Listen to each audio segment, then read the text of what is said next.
Allô à toi et bienvenue à Why Not Land. Aujourd'hui, je te parle de la balance parce que je trouve que ça rejoint beaucoup de femmes. On se définit beaucoup par notre poids, ça nous affecte le poids que la balance nous donne et ça ne devrait pas avoir autant d'impact sur notre vie. Si tu n'as pas vu mon vidéo de la semaine passée où je parle de l'IMC et du poids, je pense que ça vaut la peine de retourner le voir, retourner l'écouter. C'est 5-6 minutes environ, mais ça t'explique tout le concept de l'IMC, du poids, des mesures, de la classification qu'on fait au niveau des poids santé, etc. Donc, ça peut peut-être t'éclairer sur le sujet, mais aujourd'hui, j'ai envie de te parler de la balance parce qu'on a tendance, les femmes, à se comparer au poids qu'on a déjà eu. Il y a toutes les fois qu'on revient sur une discussion sur le poids avec des amis, avec des connaissances de la famille, on parle du poids qu'on avait à l'adolescence. Et j'aimerais ça qu'on fasse une réflexion là-dessus parce que on se compare à un poids qu'on avait quand on avait 15, 16, 17, 18, 20 ans peut-être, et on n'avait pas les mêmes habitudes. Si tu veux retourner au poids que tu avais dans ce temps-là, il faut que tu reviennes probablement à des habitudes différentes. Est-ce que tu bougeais plus? Il y a des grosses chances que tu faisais plus de sport à l'adolescence. Est-ce que tu avais autant de stress? Probablement que non, parce qu'à ado, tu as toi à t'occuper et toi-même, ça se limite à ça. Tu as peut-être une petite jobine étudiante, etc., mais tu n'as pas de gros soucis financiers, tu n'as pas de grandes obligations financières. Ta charge mentale comme ado, elle est très faible comparée à ta charge mentale d'adulte, donc le stress a assurément un rôle à jouer sur la balance parce qu'on sait que le cortisol augmente l'appétit augmente le poids. Bref, quand on gère notre stress en mangeant, évidemment que ça a un impact. Aussi, si tu remontes à ton adolescence, probablement que tu buvais moins d'alcool que maintenant. De un, tu n'avais pas le budget pour boire autant. La SAQ prenait sûrement moins de place dans ta vie.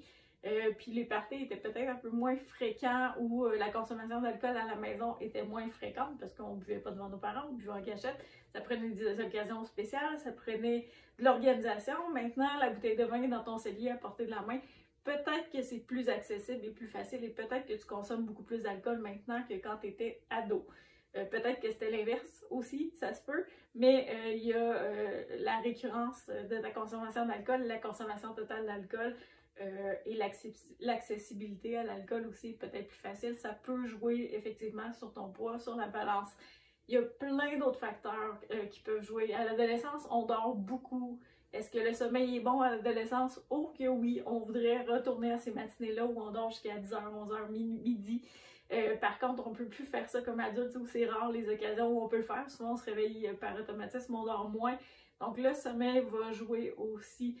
Donc, arrête de culpabiliser et de comparer au poids que tu avais à ce moment-là. Ta réalité était complètement différente que celle-là que tu as maintenant. Laisse-toi du lousse, reviens à plus de temps pour toi, reviens à peut-être à bouger plus, reviens à manger mieux parce que dans ce temps-là, ben, c'était maman qui faisait à manger. Peut-être que tu avais les meilleures habitudes alimentaires.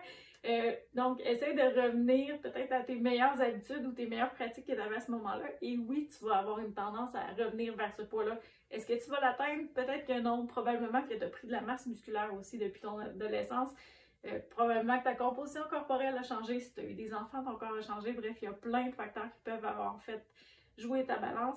Mais arrête-toi pas à un chiffre sur la balance. Ta balance ne tient pas compte de ton cycle hormonal. Et les femmes, qu'est-ce qu'on fait quand on a tendance à se sentir serré dans notre linge? À une certaine période du mois, on va se peser, puis là, on tombe en dépression, puis on tombe dans le chocolat, puis on tombe à dramatiser, puis je suis grosse, je suis pas belle, je suis ci, je suis ça. On se pèse pas au bon moment dans notre mois. Jamais. Vous remarquerez, essayez de remarquer là, quand vous avez envie d'embarquer sur la balance parce que vous vous sentez gonflé, c'est souvent dans la période SPM et les règles, et c'est vraiment pas le moment de te peser. Donc, si tu es dans cette période-là, ça se peut que tu aies un 2, 3, 5 livres. Il y en a même qui vont faire plus de rétention d'eau, avoir plus de congestion au niveau des seins, qui vont avoir plus de gonflement ou de ballonnement au niveau du ventre. C'est pas le bon moment pour te peser. C'est pas le moment favorable. Fait, dans ces 2 semaines-là du mois, mets ta balance de côté, puis touche-y pas, parle-y pas. Tu peux l'insulter si tu veux, mais je te conseille de ne pas te peser dans cette période-là. Et je te conseille, c'est pas nécessaire de se peser à tous les jours ni à toutes les semaines. Si tu te pèses une fois par mois pour voir la tendance, c'est correct, mais pèse-toi pas dans ces semaines-là. Pèse-toi dans un bon mood, quand tu es en train d'ovuler, quand tu es de bonne humeur, juste pour faire un suivi de ton poids. C'est juste pour garder la trace de où je me situe et où la tendance. Mais il ne faut pas en faire une maladie parce que plus tu vas focusser sur le chiffre, sur ta balance, plus tu vas avoir peur d'engraisser, ben plus tu vas être stressé, plus tu vas avoir des comportements stressés, plus tu vas compenser dans la nourriture et plus tu vas faire monter ton chiffre au lieu de le faire descendre. Donc, laisse ça de côté, pèse-toi moins souvent, adopte des bonnes habitudes de vie pour la vie, des petits changements faciles à faire, faciles à maintenir et tu vas avoir un meilleur impact sur ta balance sans stresser, sans focusser uniquement là-dessus. Et si tu as adopté des meilleures habitudes de vie, tu as commencé à t'entraîner, à boire plus d'eau, à manger mieux, capote pas si la balance augmente. Parce qu'il y a quelqu'un qui est déshydraté, on le sait chez les boxeurs, chez les athlètes de combat, si tu es déshydraté, c'est un des plus gros facteurs qui va jouer sur ton poids, sur ta balance. Qu'est-ce que tu veux être déshydraté ou tu veux être en santé? Si tu veux être en santé, tu bois de l'eau. Si tu bois de l'eau, tu vas être plus lourd, plus lourde. Est-ce que c'est la fin du monde? Non, tu fais le mieux, tu as plus d'énergie, tu as moins de rage de faim, fait qu'on s'en torche de ton poids sur la balance. Arrête de mettre l'accent là-dessus. C'est un chiffre qui ne veut pas dire grand-chose, qui ne te donne pas ta composition corporelle, qui ne te donne pas ton état de santé ni ta condition physique. Fait que mets ça de côté, amuse-toi, diversifie tes activités, diversifie ton alimentation, aie du fun dans la patente et tu auras des résultats sans capoter avec un chiffre sur la balance. Donc, laisse ça de côté, arrête de dramatiser avec ça. Puis c'est le message que je veux passer aux femmes principalement. Arrêtez de donner autant d'importance à votre poids. Arrêtez de donner autant d'importance à une petite balance numérique qui ne veut pas dire grand-chose et qui a une marge d'erreur de quelques livres parfois. Donc, arrêtez de capoter avec ça. Amusez-vous, profitez de la vie, puis prenez soin de vous, prenez du temps pour vous. Prenez le temps de bien dormir, prenez le temps de bien manger, prenez le temps de bouger, allez prendre l'air, allez dehors, c'est ce qui va être le plus payant dans tout ça. J'ai dépassé pour mon 5 minutes, mais je trouve que c'était nécessaire dans ce cas-là, dans cette capsule-ci. Si tu as des questions, des commentaires suite à cette vidéo-là, n'hésite pas à écrire en dessous, je pourrais y répondre un petit peu plus tard. Sinon, tu peux regarder les épisodes précédents sur la chaîne Why Not, la playlist Bienvenue à Why Not Land.